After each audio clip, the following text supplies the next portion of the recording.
Hello friends, जय जगन्नाथ। आपण मैंने केमती अच्छा आशा कर खूब भल भी भल अच्छी।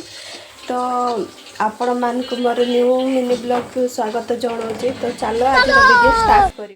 तो आम सका दही बरा खाऊँ आ खाई सारा पर आम भेज बिरयानी बनैबू आज।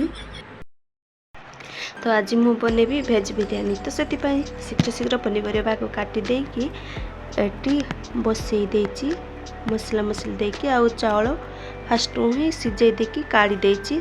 तो पनीपरिया सिझला परे मु चावल पकईदेली आउ अधा काढ़ी देती पनीपरिया सेटा भी तापर पकईदेली आ घोड़नी देकी सिझेदेली बस। तो ये आमर बिरयानी रेडी हो जाइए। तो देखिपे आपण माने भी एमती तो भल देखा जाउची। जानिनी केमती हेतिवो कारण मु एटा फास्ट बनैची बिरयानी। तापर आम एटी समस्ते मिसिकी बसिकी खाऊँ देखि पाते अच्छा।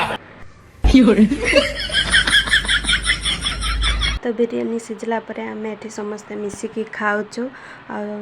दुखर विषय जे पूरी गला बिरयानी टिके कहीं एटा फास्ट मु बिरयानी बनाऊँ जानिनी केते टाइम रखिले केते केमती सिझबो बोली।